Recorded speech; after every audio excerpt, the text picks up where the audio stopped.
Comics and powered by the Red 5 Network. For more, visit red5.bio.link.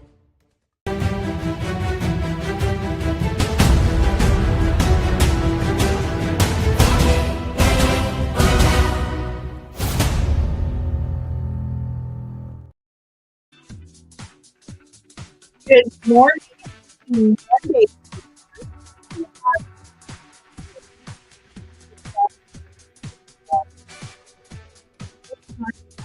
Stuff is just as important as bringing your mic over so people can hear you.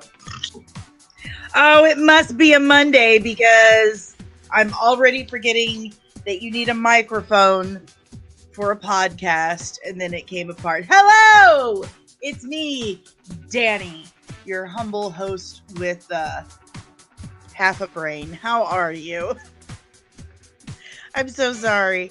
It wouldn't be Comics and Live or this channel at all without me forgetting something or breaking something. What's up, guys? I hope you're doing well. I hope you saw Superman. We might get into a little spoiler here and there today. It depends on how things go. And don't mind me. It's summer, so of course I've got bug bites to contend with.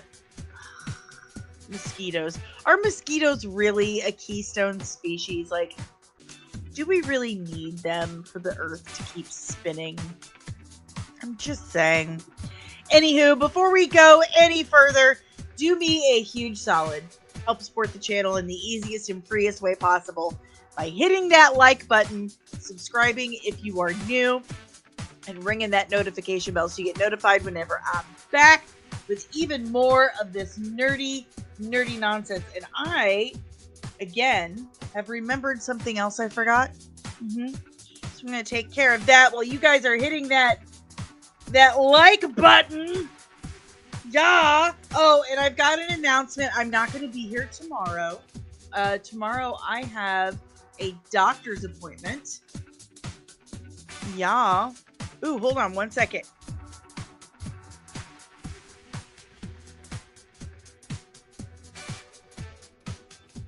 Trying to yell at my son.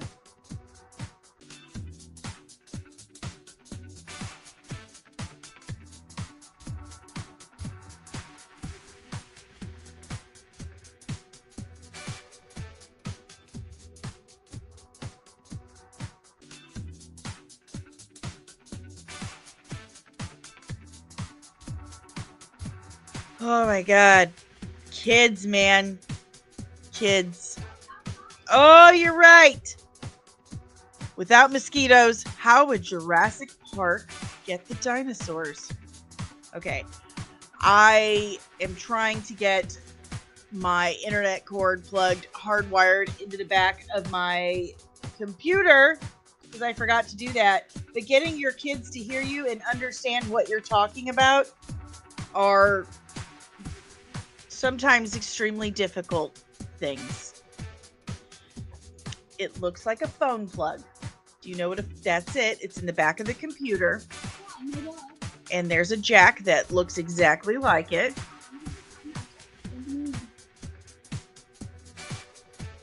She's so pretty. Thank you. Did you do it?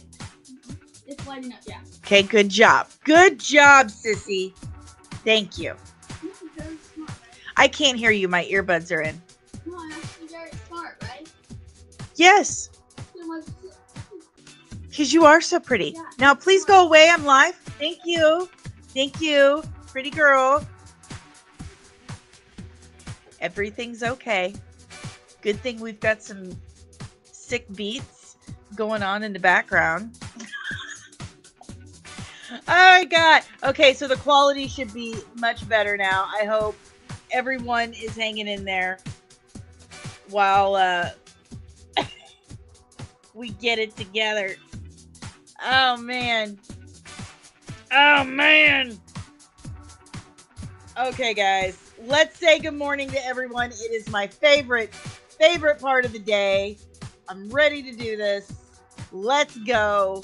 Let's yell good morning. Good morning, nerdling deranged lunatic.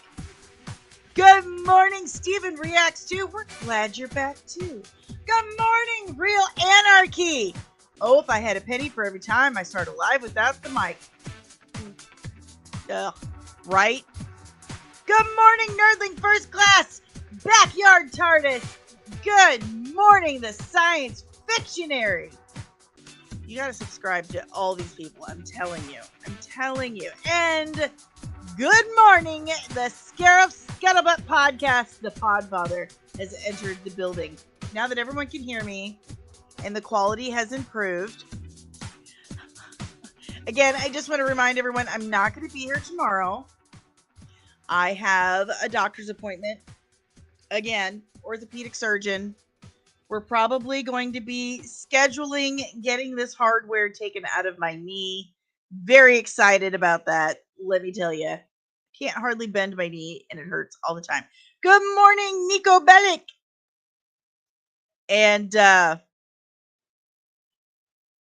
no spoilers. No spoilers until I say spoilers. Okay? Gotta keep me on track, man. I get off track so easy. I'm not kidding. I'm like a squirrel. So, no spoilers, at least not until I say, all right, let's talk spoilers. But we don't want to, ruin anything for anyone who hasn't seen it yet. So, I've been doing really good not giving spoilers yet. So, let's keep it spoiler free until it is time. All right, guys. Let's cover some headlines real quick, and then we'll get into our main topic. Where are we at? Why did I have that on the list? That's really weird. Why is that on the list? That's so weird. Yeah, don't mind me. I'm just discovering my ADHD moments. Hardcore. Okay, so here is a couple of headlines that I saved for you guys that I thought we could chat about. Elle Fanning apparently is in the running, or in the mix, it says here, to play Jean Grey in the upcoming X-Men film. This is coming from a YouTube channel. Wow, plugging in my internet didn't do much for my speed. From John Rocca. It's coming from John Rocca. And he's saying there's a rumor, so definitely take it with an absolute grain of salt, that Elle Fanning could possibly be Jean Grey.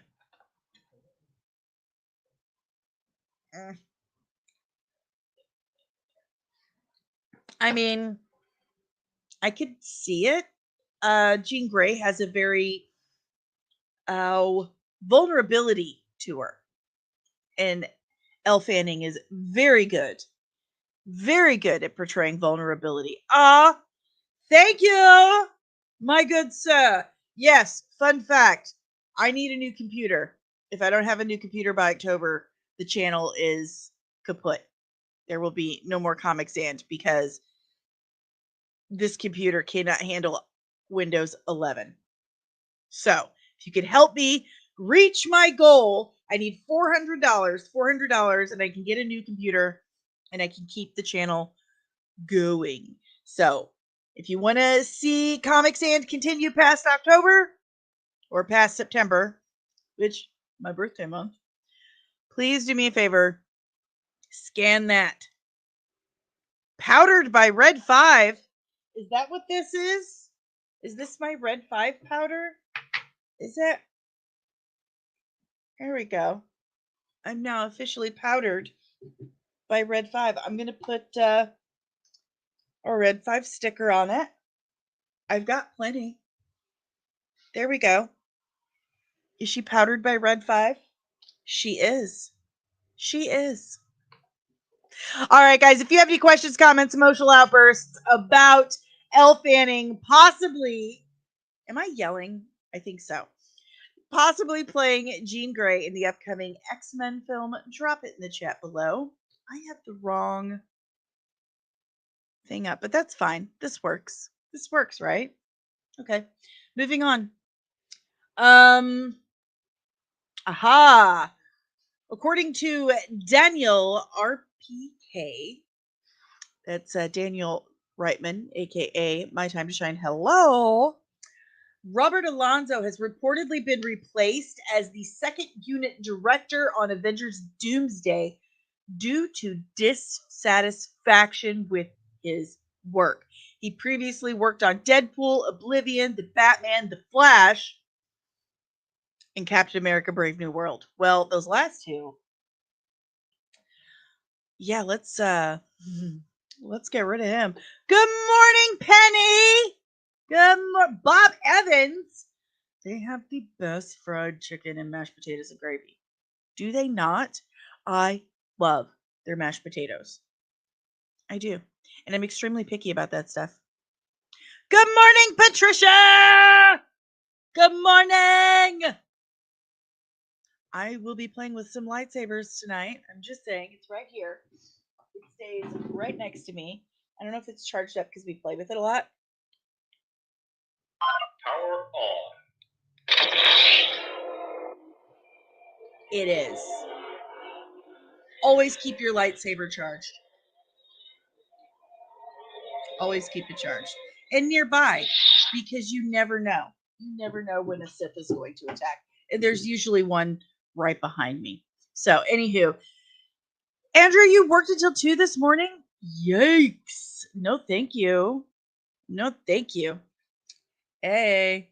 And thank you very much, Nico. That's very kind of you. It's the red 5 powder.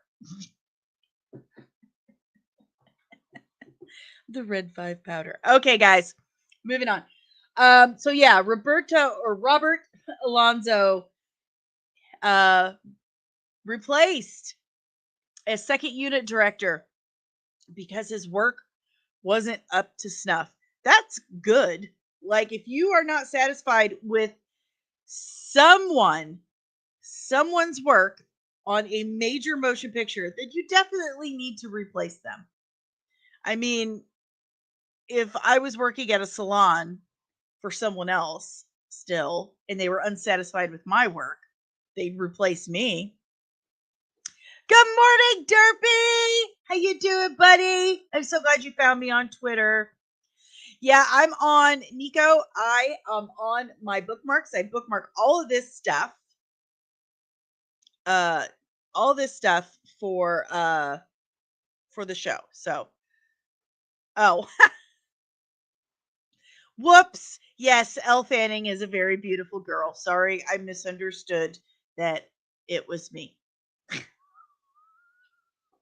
I'm gonna take a sip of coffee with that. Okay. That was fun. Also, according to Disney Insider, Jack Sparrow, Will Turner, and Elizabeth Swann are reportedly all returning for Pirates of the Caribbean 6. So, Johnny Depp has said many times that if they want him back, they're going to have to speak with their wallets. They're going to have to pay him a lot of money. Apparently, they're doing that. Good news? Do we think it's going to be a worthy sequel? Number 6? What do we think, guys? What do we think? I'll watch it. Good morning, Loki! Good morning! I just want to reiterate, I am not the beautiful woman. It's Elle Fanning. I'm not the beautiful woman. It's Elle Fanning. So sorry. Good morning, Kevin! That's what I'm thinking. That's what I've said for a while. We're going to get to that in a second. We're still covering our amuse-bouche, our aperitif topics. Okay. So, Loki has a bit of a point here. Not a bit of, he's got a good point here. They didn't say the actors' names. They said the characters' names. Are they recasting? Could that be possible? Does that even really happen these days? Is it an entire reboot? Are they rebooting the whole thing completely and starting over with new actors in these roles, or are we actually doing a sequel? Are they returning? It's a really good point. What do you guys think? What do you think the chances are that Johnny Depp, Orlando Bloom, and Keira Knightley return for Pirates 6? Or what do you think the chances are that this is a complete utter reboot and they are recasting these main characters?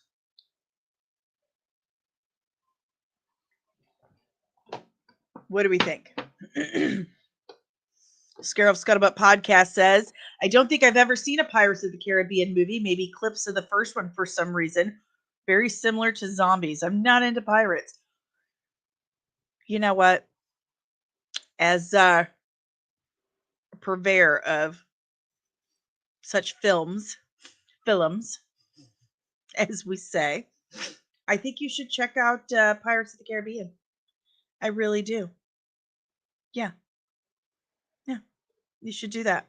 My nose is driving me crazy. It's been raining on and off here. So the mold and mildew's up. Okay. Moving on. No one has any emotional outbursts about Pirates of the Caribbean other than Ro. Just a reminder. I'm not a beautiful woman. It's Elle Fanning. Good morning, Brogu. What is up?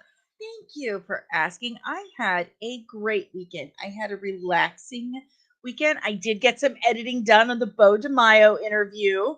So there's that. I made popsicles for my chickens. I promise you guys, you would probably not recognize me off camera. You wouldn't.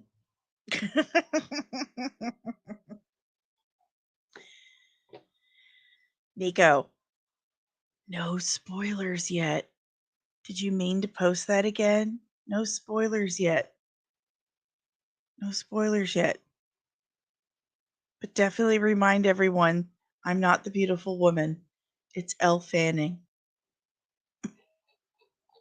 Good morning, MFA! Good morning. Okay, guys. So, moving on. A set video from Avengers Doomsday shows the temporal loom entrance at the TVA. This was posted by Bobby Holland Hanton, Chris Hemsworth's stunt double. He was tagging Matteo Silvi in it. Matteo is a special effects artist. Chicken popsicles. Yes, it's corn, and then I put some cantaloupe, chopped up pieces of cantaloupe, water, and then they have fun pecking at it, and it keeps them cool. So it's actually very purposeful. Anyway, so here's the video.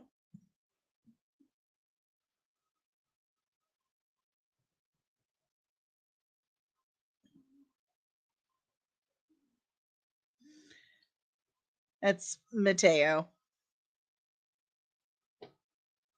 Matteo works a lot with Chris Hemsworth. I'm pretty sure, he was the guy who did his nose and face on Furiosa. So he's a really good special effects artist. Anyway, the guy that posted it is Chris Hemsworth's bodyguard. Or not bodyguard, stunt double. Oh my god. There he is. Just gives him a little spritz. But there's, see, TVA down here. The loom.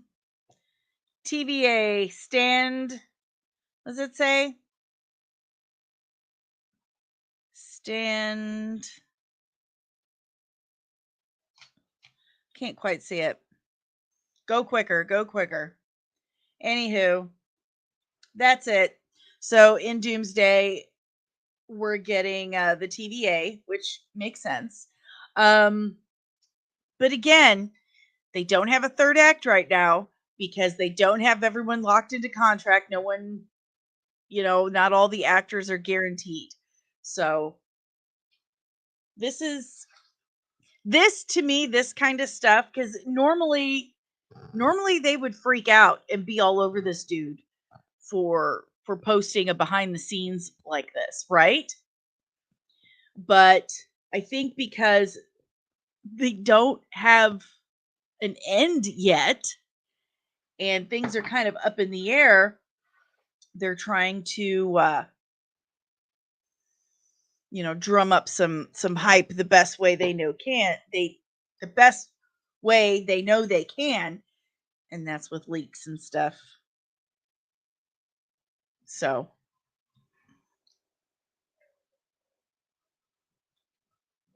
anywho, any questions, comments, emotional outbursts about the TVA showing up in Doomsday, because we're moving on.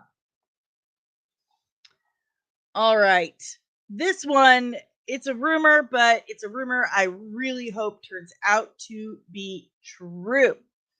This is coming from the Direct, the Star Wars, the Direct, that Lucasfilm is reportedly trying to make Mara Jade canon in a future Star Wars project. And we've got an article about it. This stuff is what should have been the sequels. I'm a firm believer in this. The extended universe, the legends, as they like to call it now. This is what they should have done. Loki, like it matters now. Exactly. They should have done this before. This is what Andrew's saying. I think the Mara Jade ship has sailed.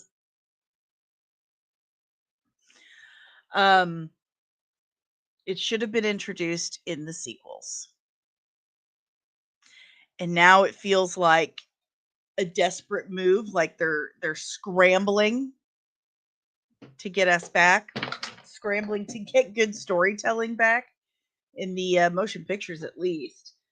But it doesn't even say movie; it just says future project.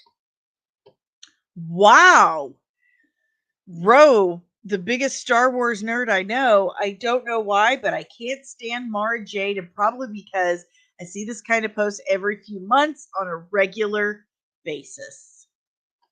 Brogu, yes, I have. I have seen the film. We'll talk about that here in a second. I do have my review up on my website. That website is comicsand.squarespace.com. If you go to Danny Reviews Stuff, you'll see all my reviews, the most recent being Superman. Okay, guys. Ro can't stand comedy. He can't. Yeah. Science Fiction, if you introduce her now, you have to rewrite her whole story. Dom has something to say about that. Good morning, Dom. They could fit her into the Ahsoka show. It's kind of an adaptation to the Heir of the Empire. He's got a point. Let's see what they have to say. According to a new insider's report, one fan favorite Star Wars legend, Jedi, is being lined up to become canon. When taking over the franchise in 2012, Disney cordoned off a section, or they mean to say cornered off? I think they meant to say cornered off. A section of the Star Wars extended universe, making everything outside the main storyline, movies, TV shows, released to the point no longer canon, dubbing these stories legends. Since then, Lucasfilm has brought several popular names from legends into canon, with new stories set in the galaxy far, far away, including Grand Admiral Thrawn, Darth Revan, and HK-47. However, many beloved characters like Darth Malak, Jason Solo, Kyle Katarn, still remain locked behind the Legends brandings, meaning they and the stories they are associated with are not considered part of Star Wars canon. That could be changing for one name soon, though, as a new report suggested, Luke Skywalker's wife, Mara Jade, may be primed for canonization. Known insider Daniel Reitman, here we go, Daniel RPK, shared the info for readers on his Patreon, writing that Lucasfilm reportedly wants to do something with Mara Jade in the canon Star Wars universe. Mara Jade played a key role in Timothy Zahn's Thrawn trilogy of books, which essentially served as a take on episodes 7, 8, and 9. Could have looked like long before Disney bought the franchise and decided to tackle a sequel trilogy of its own. The Legends character is a force-sensitive human female in the books who meets Luke after the Empire's fall. She later marries the franchise figurehead, becoming a Jedi Master herself and serving on the new Jedi High Council. Mara Jade's story is one of tragedy, though. She's eventually killed by her nephew, Jason Solo, after discovering he is secretly a dark side wielding Sith in training. The beloved Legends character has never appeared in Star Wars canon, with the entire sequel trilogy going by without a mention of the fan favorite character. However, this new report may suggest the wait for her getting the canon Star Wars treatment may finally be coming to an end. Star Wars is set to return to theaters after a half a decade away. That's 5 years. That's okay. We've gone way longer without Star Wars in theaters. It makes it sound serious. The latest Star Wars film, The Mandalorian and Grogu, comes from Iron Man director Jon Favreau and will continue the star-faring adventures of Pedro Pascal and Brendan Wayne. Din Djarin and his adorable force-sensitive companion, Rose's favorite Grogu, or colloquially known as Baby Yoda. So, will she be drinking blue milk like Luke? Backyard TARDIS. I don't trust Disney. They'll cast Zendaya. Bro, I think I'm turning into the crotchety Luke Skywalker on that lonely island. Rose says Zendaya will be cast as the new Luke Skywalker. I don't know. I think they should have done Mara Jade in the sequels. I'm with Andrew and Loki on this one. Loki says, considering how much they've been pushing out MCU movies, 5 years is a long time for Disney. You got a point there. But if you have any questions, comments, emotional outbursts about Mara Jade, drop it in the chat below. I think it's time to move on to Superman stuff. So, where do we want to start? We've got some stuff about Eddie Gathegi as Mr. Terrific. Let's hear what they have to say.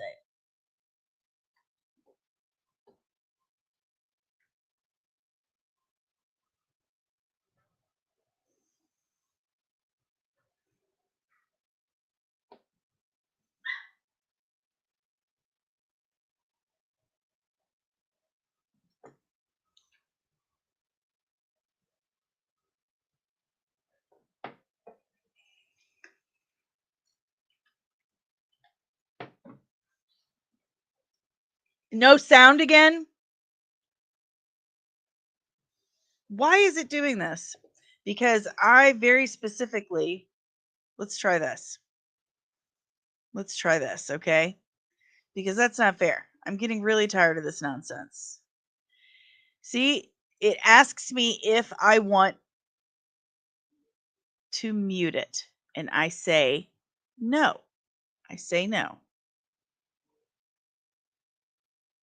I say no, and I allow. You probably can't hear it. So he asks Eddie Gathegi, what would you say to actual Mr. Terrific? And he says, well, in this film, he's got no patience. He's got no patience for people who aren't on his level of intelligence. So he says, I think this Mr. Terrific has less patience for people who aren't operating on it anywhere near his level. So maybe I would tell him, just be more patient. Okay, so he tells him to be patient. Good morning, Draconis. Lucasfilm is desperate if they're going the Mara Jade route. Her story is already wrecked by the sequel trilogy. You're right. That's what we were saying. You're absolutely right. They should have had her in the sequels. I mean, Dom had an idea of putting her in Ahsoka, but you're going to have to retcon a lot of shit. I would be okay with them doing that. Say. All right, let's just get into it. Oh, wait, no, we're not going to. We are going to check out some new teasers for Fantastic Four. We got an animated one, and we've got this one. So there's no sound, so just enjoy the shots here. We didn't defeat. Oh, we attempted to negotiate, but Galactus was not having it. Oh. So they tried to negotiate with Galactus, and Galactus' response is he wants Franklin.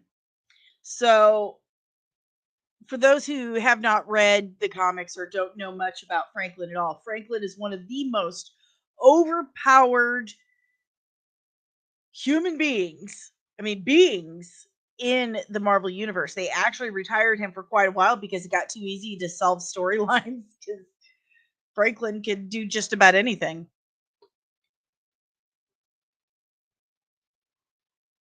So that has got to be why Galactus wants Franklin. Because Galactus knows what he's going to become.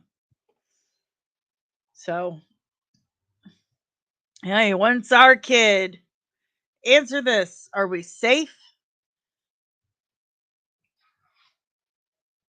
Are we?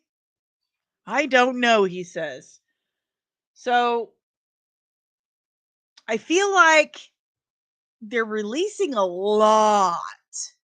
They're releasing a lot of clips, a lot of teasers. I feel like the Superman teasers and trailers and all that stuff, it didn't give as much away for the movie as Fantastic Four is. I could be wrong.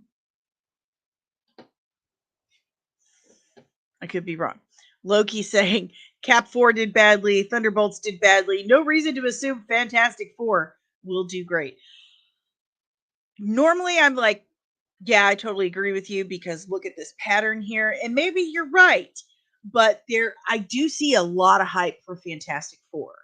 And Fantastic Four is the original Marvel team. There are a lot of fans, especially older fans of Fantastic Four.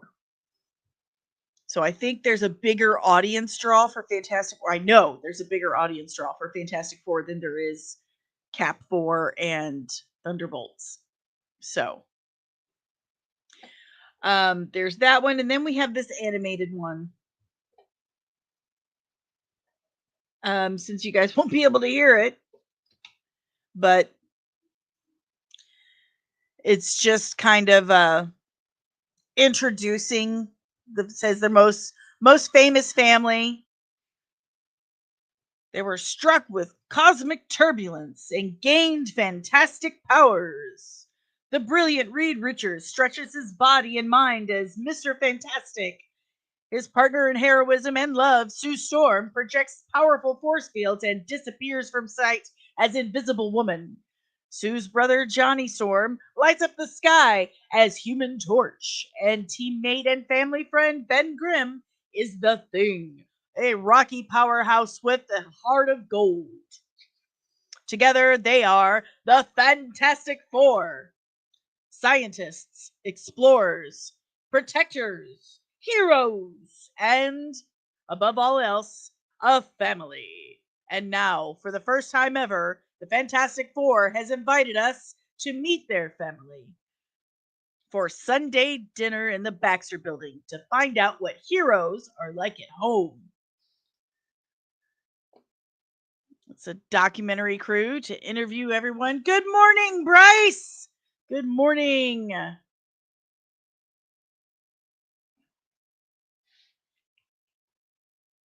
Yeah, I wish they would have kept that to themselves. I really do. Mhm. Definitely not the voices of the actual cast members. Maybe this is the cartoon that they're talking about in the teasers.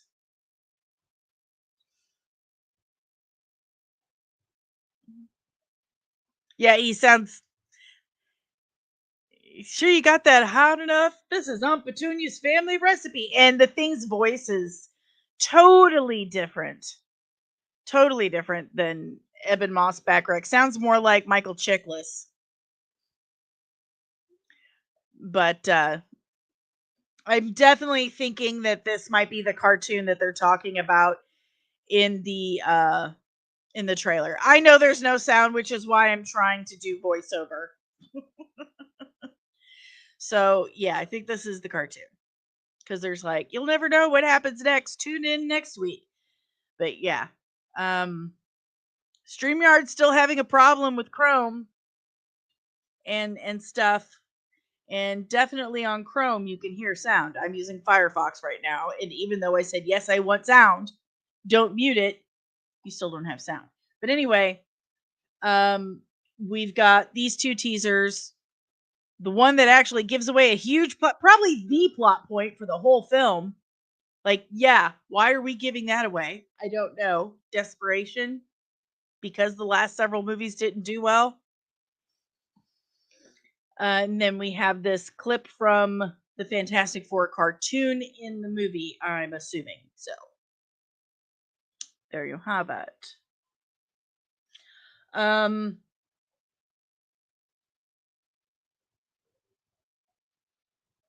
James Gunn is saying, like, we've seen Millie Alcock as Supergirl in Superman at the end.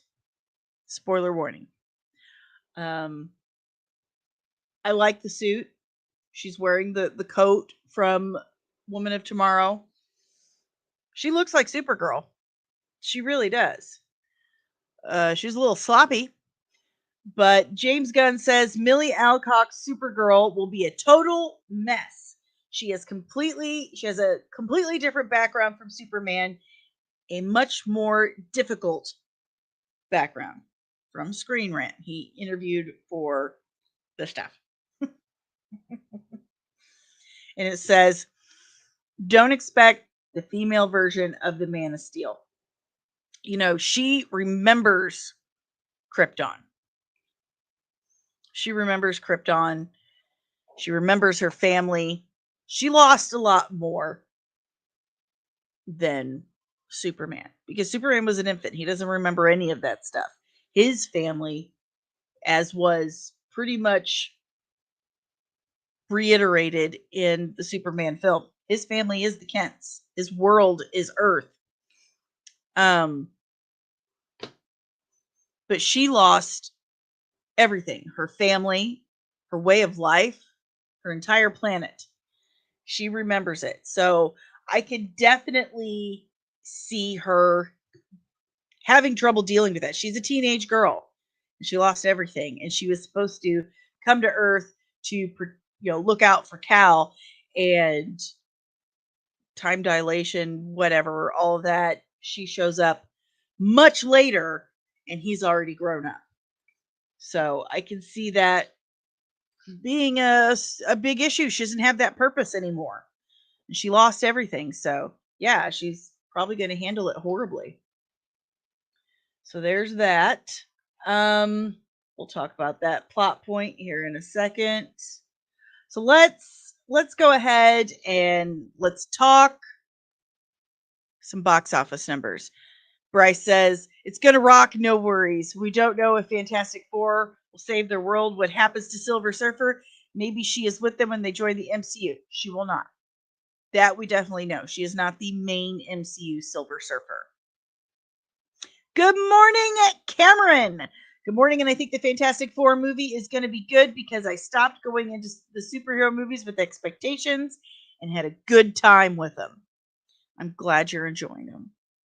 Draconis, Supergirl isn't a big enough deal to get her own film at this stage yet. The suggested budget numbers would indicate a guaranteed flop financially. How very doom and gloom. Suggested budget numbers, huh? Loki, Supergirl is just not as popular as her cousin. Simple as that. No one is as popular as Superman. Maybe Spider-Man. Okay, Spider-Man, Batman, and Superman. But I still think Superman is the most recognizable across the planet. So, this is from the 13th. Luis Fernando, who reports box office stuff. That's his whole thing. His box office things. So he says Superman just becomes just the number 3 film in 2025 to score 100 million plus on a 3-day weekend at the US box office, after scoring a super 122 million 3-day, it's closer to 123, but 122 million 3-day opening under Lilo and Stitch's 146 million and Minecraft's 162.8 million. The 11th biggest in Warner Brothers history, the second biggest opening in James Gunn's career, beating Guardians of the Galaxy Volume 3's 118.4 million, only under Guardians of the Galaxy Volume 2's 146.5. The 55th biggest 3-day weekend of all time, near Thor Ragnarok's 122.7 million. Biggest 3-day weekend ever for Superman's solo film. And we're going to get into that in a second. Over Man of Steel's 116.6 million. Warner Brothers' biggest 3-day weekends ever are Harry Potter the Deathly Hallows Part 1, Batman vs. Superman, 166 million. Minecraft movie, Barbie, Dark Knight Rises, Dark Knight, The Batman, Suicide Squad, Harry Potter and the Deathly Hallows Part 2. It and Superman is at the bottom of that list. Let's check some comments. Nico, if Superman underperforms, then Supergirl and Clayface are tanked already. Not necessarily, but Superman is definitely your first. Like this is it. Like the first DCU film, people forget, was Blue Beetle. But everyone's eyes are on Superman, and that is very important. Supergirl is in post-production. Clayface starts filming this week, I think. Clayface is getting ready to start. So those two are already basically like, those are done deals, okay? But it will dictate the budgets for anything after. Any new projects, this is going to dictate the budget. Draconis, the break even is way too high. Not necessarily. The budget was 225 million. They make anything more than that, they're going to consider that profit. I'm telling you. Good morning, Vicious Vader. As she brought up, Man of Steel made more money in the opening weekend if you adjust for inflation. Man of Steel didn't have Thursday showings to count. We're going to talk about that. Hi. Good morning.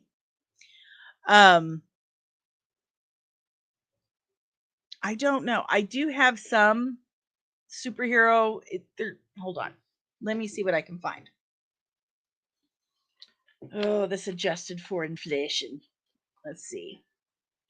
Superman box office adjusted for inflation. So there is a lot of talk. Come on, work with me here. No, you little bastard. There is. See, I need a new computer really bad. This is like really messing up everything here. This is obnoxious. Okay, so there's a lot of talk about how it's done more than Man of Steel, blah blah blah, which isn't exactly true. Because back then they weren't really counting the preview numbers, and now we're counting preview numbers. So counting the preview numbers, Man of Steel did like 128 million on its opening weekend. Superman did 122. So it actually did more. Good morning, Truth. Good morning. So, Superman 78 adjusted for, let's see, let me try this. All Superman movies. Superman 78 adjusted for inflation would have been over $1 billion. It was an absolutely massive, massive, massive film. Let's see if I can just pull up an image. I know it's everyone, and I'm being asked to pull up the adjusted for inflation stuff, and I'm like, hold on, this is gonna take a minute. Okay, honey, you don't have to keep saying the same thing over and over. We see you, sweetie. We see you. We see you. Oh my God. Okay. All right. This is all adjusted for inflation from 1978 to 2023. There you go.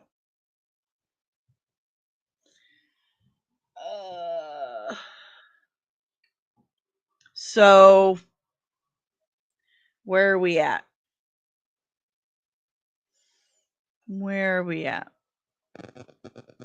Wonder Woman 84. Good Lord.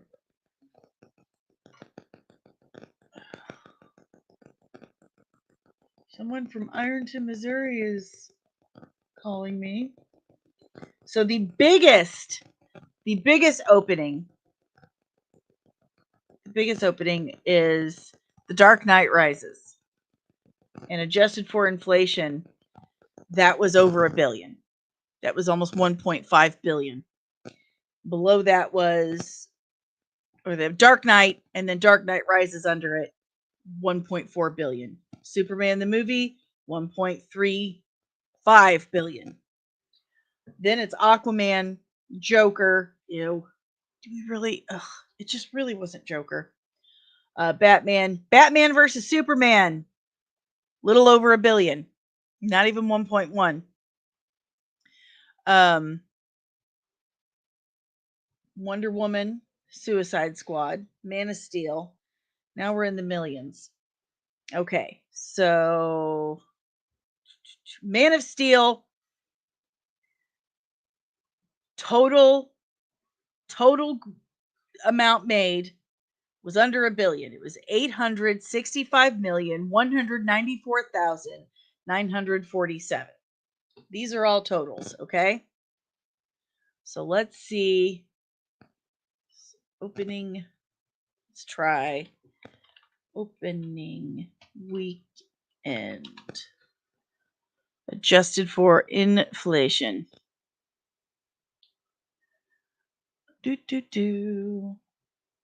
Come on, computer. Work with me. Cantaloupe. Okay.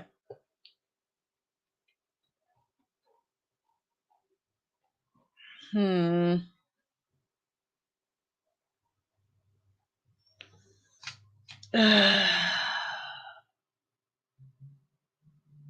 This is so hard.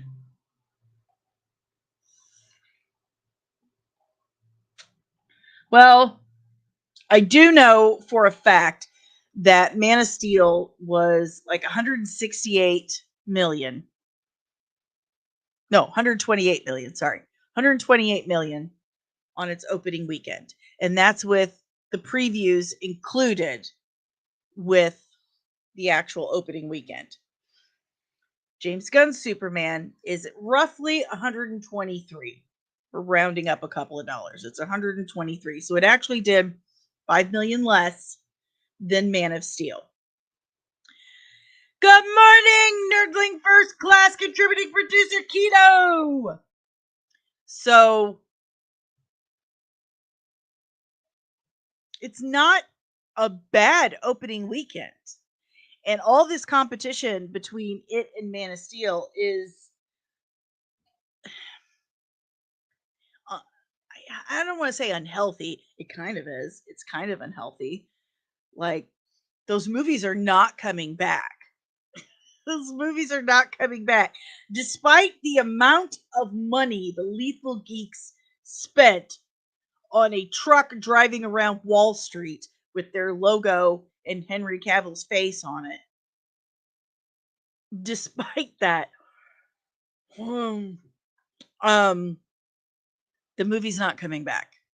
What you're asking to be done is to have a new franchise that's already started and has just established itself to be completely removed and reestablish one that's been gone for many years.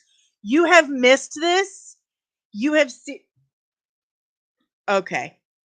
Okay. I got to show you this then. This may take a second, but I don't know how you've missed this. And God bless them. They're thanking the entire DC fandom for this. You know, I'm just gonna pull it up here. We're just gonna pull it up because these guys had me on their show. It was nice of them to offer, but at the same time, I'm pretty sure they asked me to come on so that they could own me.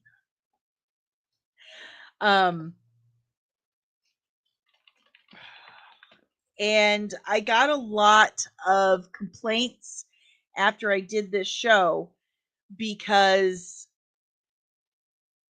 I was told, you know, it would have been nice if they would have stopped talking over you or cutting you off and etc. So, truth, this is what they did.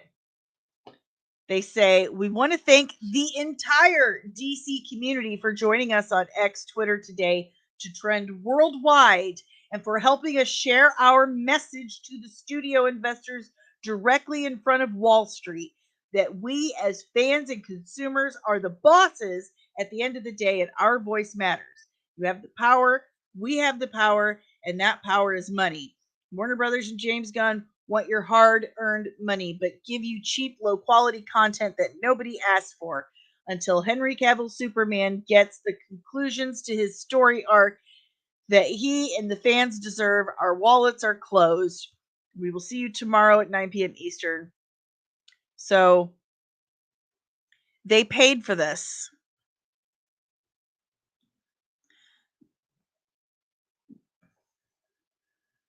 This is what they paid for. There's a truck with their logo on it saying hashtag wallets closed, hashtag Henry Cavill Superman. Yeah. Yep. There's a voice for over a decade. Henry Cavill was Superman. This universe is gone.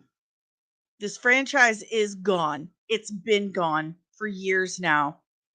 There is a new universe, and what you're asking for is for an entire studio to fire everyone, erase this this franchise and restart one that's died.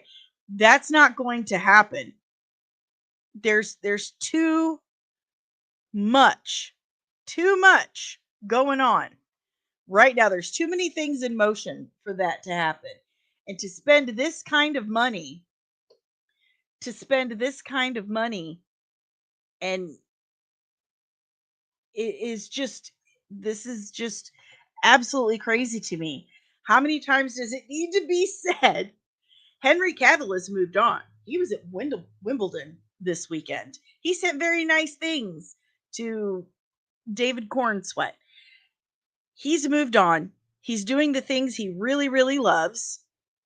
He's happy. Zack Snyder's happy. It's selfish to try and enforce this. Henry Cavill's not asking you to do this. Henry Cavill doesn't want you to do this, and you're doing it. This is very immature. It's very, very immature and selfish to do this, and to say the entire DC community, buddy, this movie did $217 million on its opening weekend worldwide. I don't think the entire DC community was with you on this. Nobody asked for this. You're saying nobody asked for a new Superman movie? That's not true. A lot of people asked for that. So these poor guys, like I said, they asked me to come on their show. I really think they brought me on. They were going to try and own me, and it didn't work, because again, I like Zack Snyder's films. I enjoyed the Zack Snyder universe for the most part. But I also like James Gunn stuff. I don't feel like you should have to pick a side. That's an immature thing to say. And they said they wanted to talk to me as a James Gunn fan. And I said, well, I'm a fan of some of his films, but I'm also a fan of Zack Snyder. But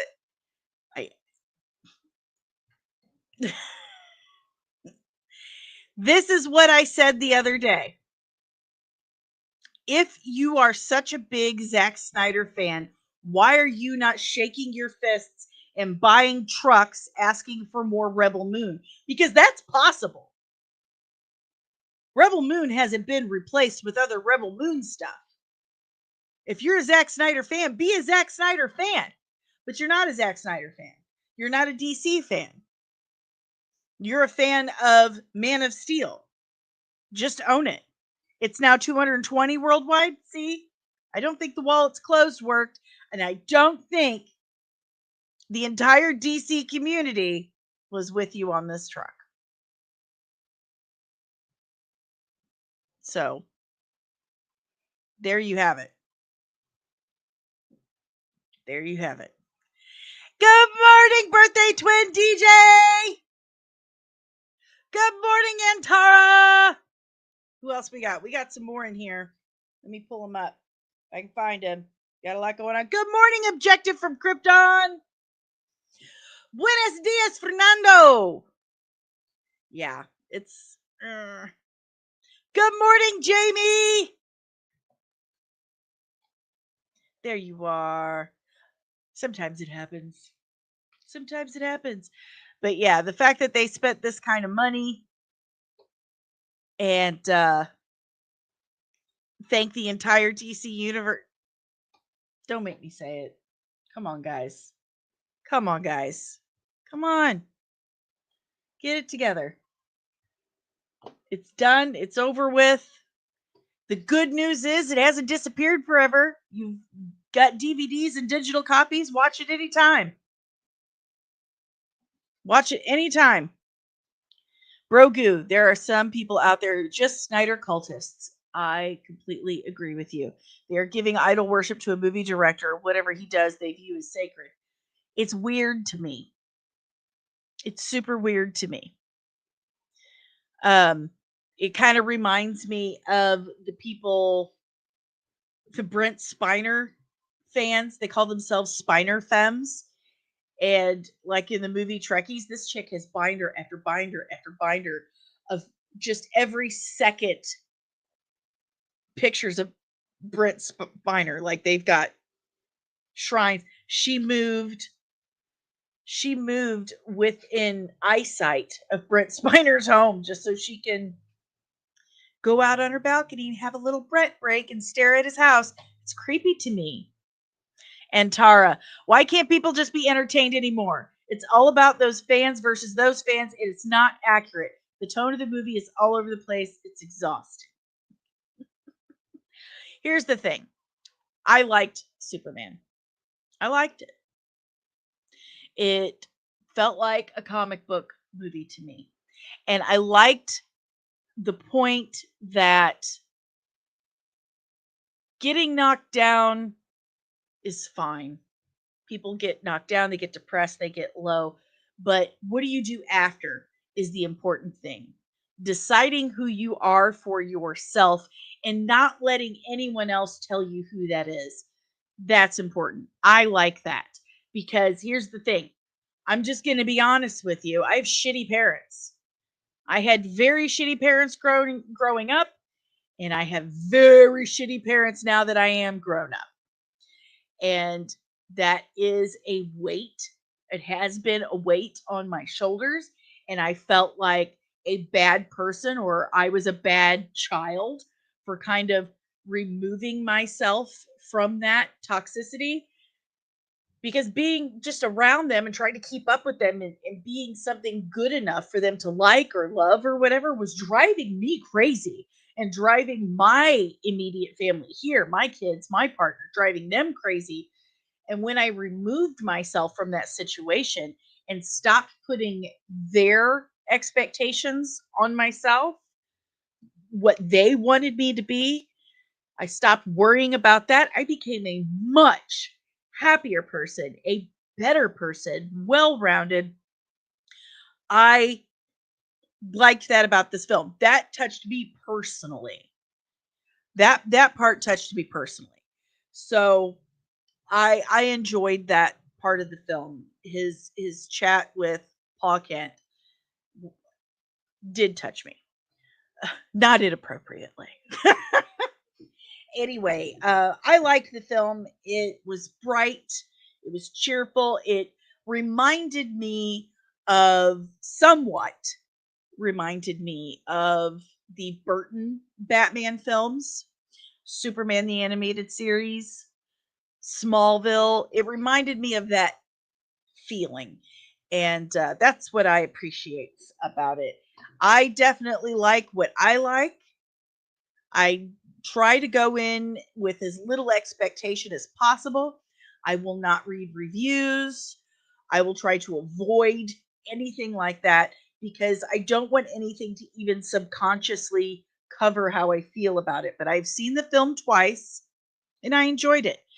My standout was definitely Mr. Terrific. Spoiler warning, he has a really super cool action sequence and I just loved that. I really did. I love that. DJ says Snyder had a different take on Superman in the DCU, and not that it's better or worse. It's just different, and that's okay. Precisely, precisely. Two things can be true at the same time. At the same time. Kino, definitely Superman animated series as they had to power down Kal-El as much as possible. Same with this movie. Fernando says, I was listening to Syl. He did a whole stream reassuring who was willing to listen on how the Superman movie wasn't better than Man of Steel and said nothing new that he has already said. Syl and I were kind of like people really are struggling with that. How do I put this? Snyder cultists are really struggling that people went and saw this movie. And like we talked about last week, they're demanding like a recount. Like it's not math and it's not adding up. Dude, I hate to break it to you. People went and saw it. Whether they liked it or not is irrelevant. It's irrelevant. The fact that they went and saw it. Whether they were excited to see a Superman film, wanted to see a movie with the family, or just out of curiosity's sake, they went. Good morning, hold up. 2 very different movies, he says, but one thing I hate seeing is comic accuracy arguments. Like they literally make Soup's actual parents seem evil in the new one. And we're going to talk about that. Truth says Superman is expected a 50% drop next week. Watch me be wrong for once. I have had high hopes that this would be a $1 billion movie. It may not happen now.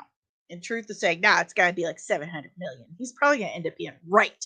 Who's going to be the Oracle now? I don't know. But it probably won't be me, dang it. I liked being called Oracle. That made me happy. Anyway, I'll settle for Queen. I'm okay with that.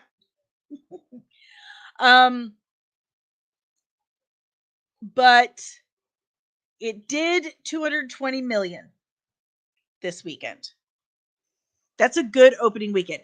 It is true, it didn't do great overseas.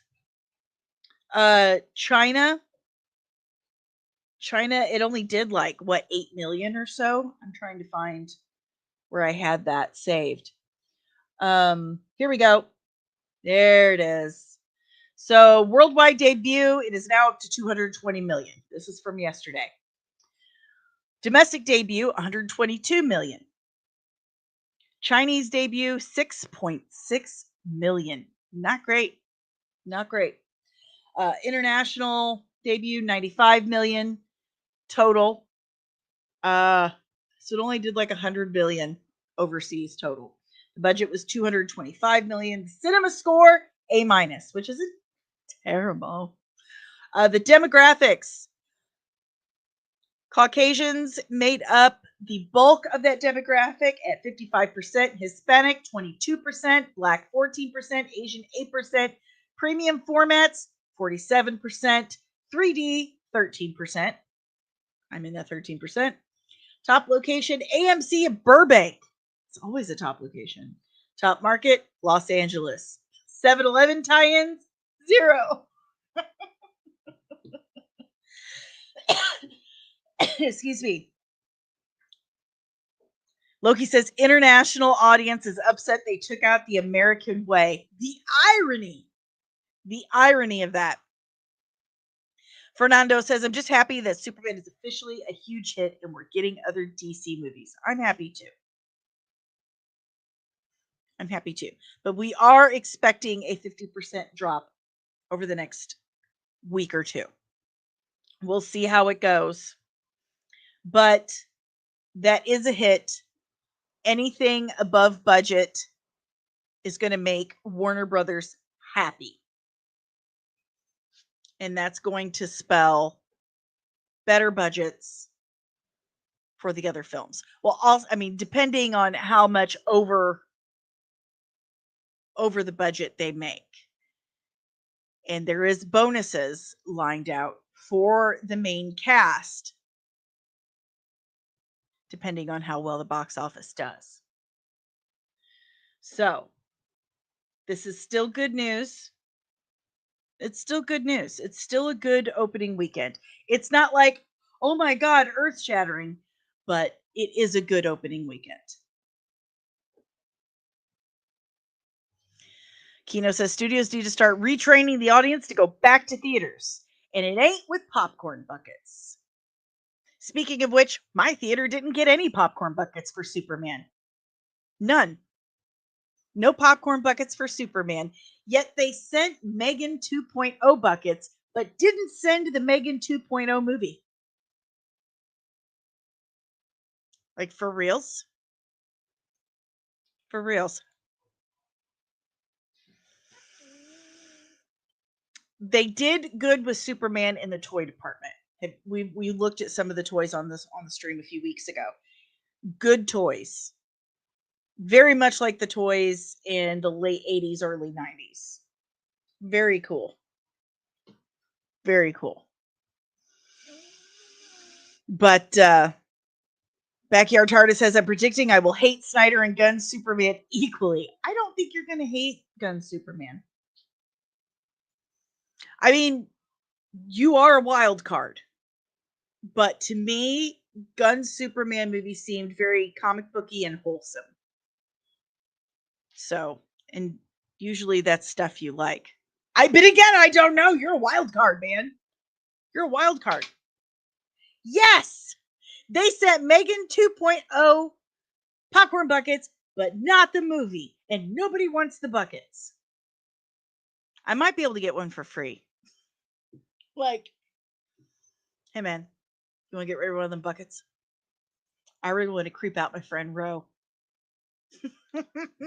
But yeah, they sent the Superman movie and no buckets, no promotional materials, none. And then they sent the Megan buckets and no Megan movie.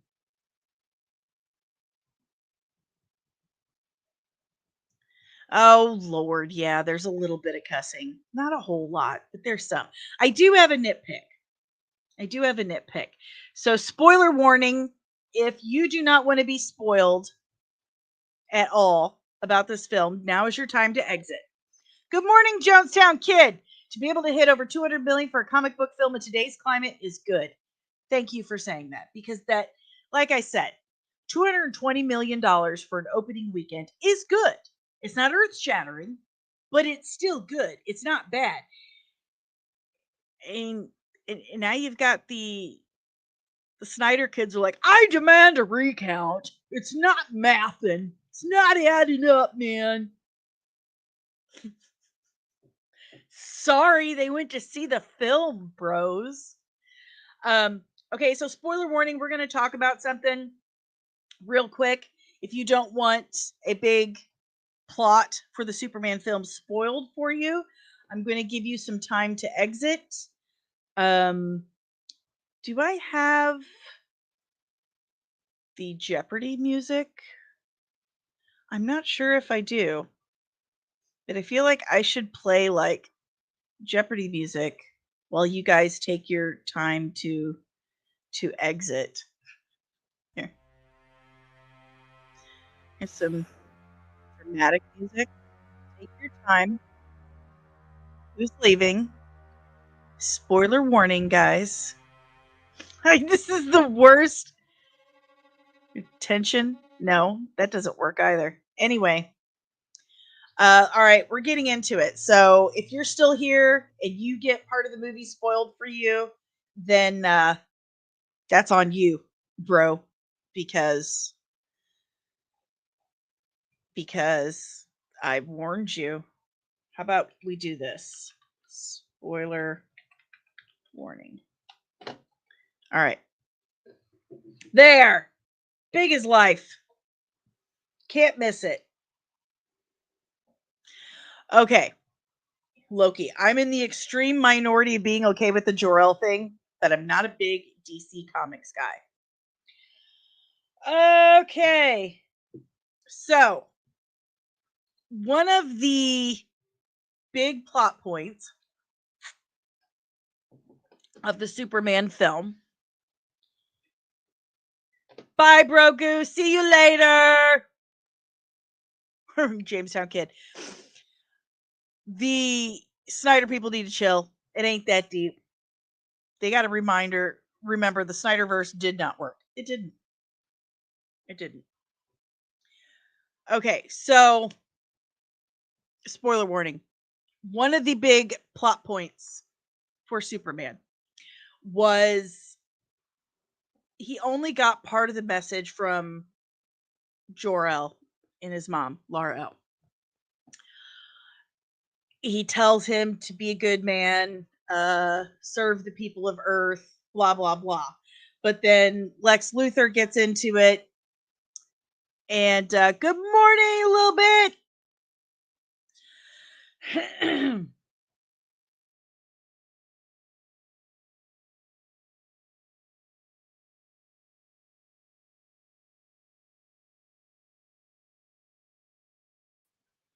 I don't know why it kicked me out, but it entirely kicked me out.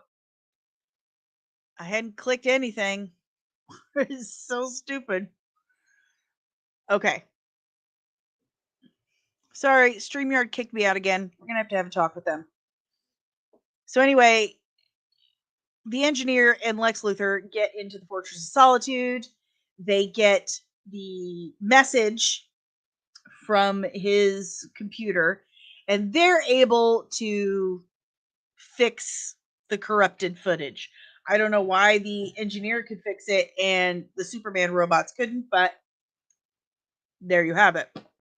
So anyway, the rest of the message is Jor-El telling Superman to conquer the Earth and take as many wives as possible, have as many babies as possible to bring back the Kryptonian race.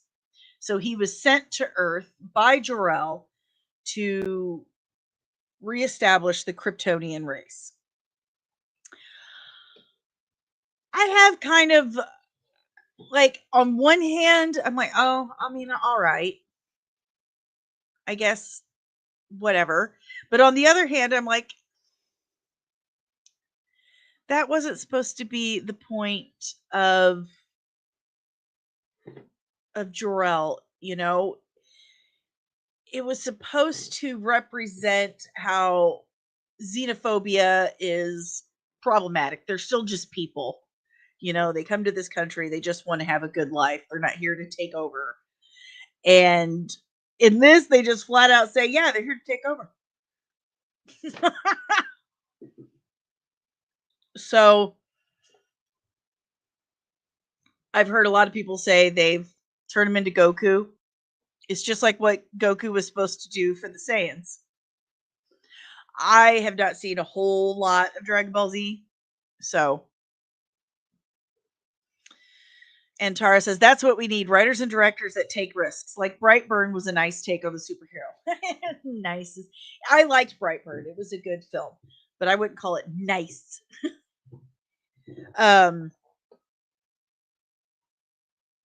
Yeah, Bradley Cooper was playing Zod at that point.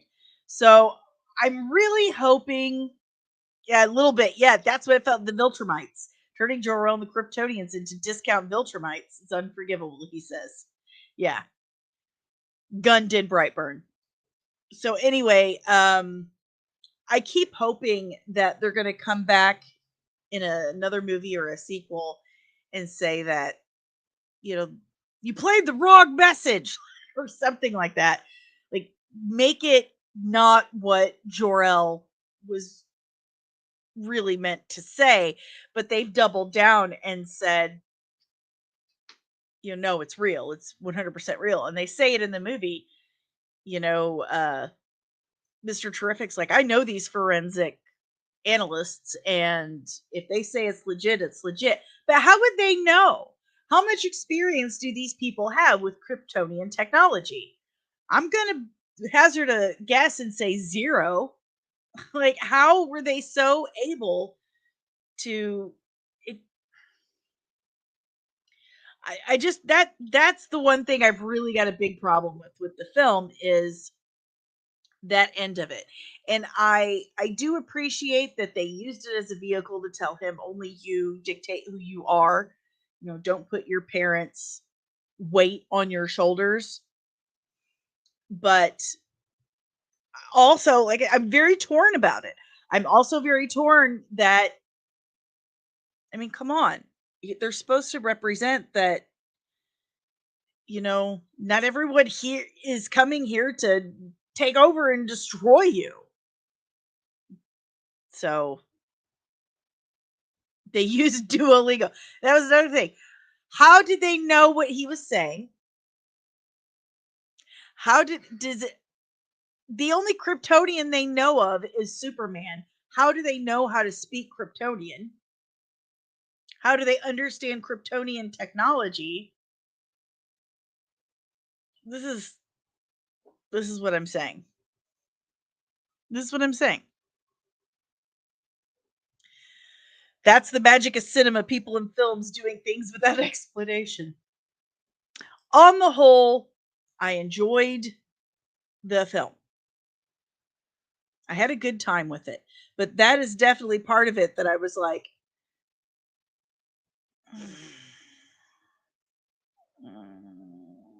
I don't know. Like, I'm. uncomfortable. Krypton had its chance. Did they have Superbot help translate? That's a question that was never answered. Little bit. Why didn't Lex just have Ultraman impersonate Soups instead of the stupid social media thing? That's another good question. Probably because they said he was really stupid and we never heard him speak. I don't know, but you can deep fake that stuff. I don't know. And Nico is probably not here anymore, but he did bring up, why didn't he just use his X-ray vision and look through that mask? Was the mask made of lead? We don't know. The super harem. But despite the plot hole, I still enjoyed it. I still had a good time. And I did enjoy David Cornsweet as Superman. And apparently I am not alone. I'm not alone because $220 million worth of people agreed and went and saw it. So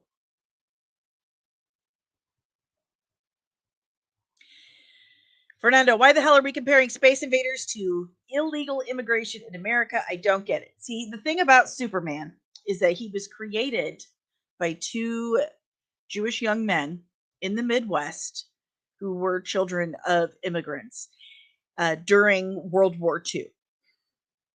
And Superman was kind of their superhero. He represented someone who came to this land wanting a better life and wanting to do good for other people. That's what Superman is supposed to represent. At least that's what it represented to them. But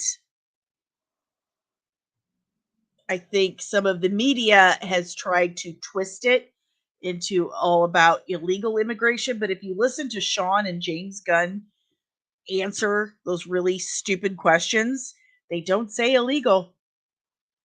They just say immigrants. So Supergirl got to planet Earth the same way that Superman did. But from Candor. My face froze really stupid. That's funny. But from Candor, and she took a lot longer to get here. She was like in stasis and took a lot longer to get here. So by the time she her capsule or shuttle or whatever got here, Superman was already grown up, or Cal was already grown up. So, little bit. The movie is fun, but the more I think about it, the dumber and more contrived it gets to be. Good cast, I think, but held down by a bad script. Fair enough. Kino, how much you want to bet Jimmy and Kara are hook it up? Oh. Anywho. Backyard TARDIS. They're trying to make it out like CW Supergirl, where they were deporting extraterrestrials and talking about a space shield. James, Superman is an immigrant refugee. Also, James, he's actually a foreign invasive species meant to make all Earth women his harem of wives and concubines and take over the planet. And on that note, if you have any questions, comments, emotional outbursts about any of our topics today, about me in general, remember, I am not a beautiful woman. According to Nico, it wasn't me. It wasn't me.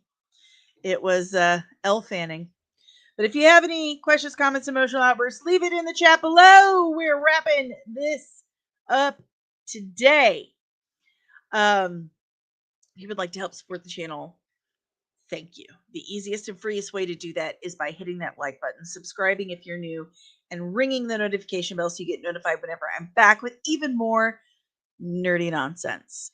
If you would like to help support the channel in the other ways, thank you, because the channel is on a clock. My computer cannot handle Windows 11, and as of October, Windows 10 will cease to be, and I will not be able to run any of my software. I will not be able to stream. I will not be able to edit or record or anything. I have a goal of $400 and then I can get a new computer and I'm good to go. And if you would like to help with that, thank you. The easiest way to do it is by hitting that QR code right there. It takes you to buymeacoffee.com/comics and MUA, and you can tip me as little or as much as you like. If you are not comfortable with Buy Me a Coffee, that's fine. I understand you. I'm a middle-aged woman. There's a lot of things I'm not comfortable with. You can try Cash App. $ DanielleSoncasie. All of this is in the description below. And again, tip me as little or as much as you like. But everything goes towards keeping this show alive. If I can't replace my little dinosaur here that has kept us going for so long, by October, there is no more comics and we've got just a couple months left. If those things don't work for you, we do have a merch store. There you go. Merch store. comicsandcosmetics.etsy.com.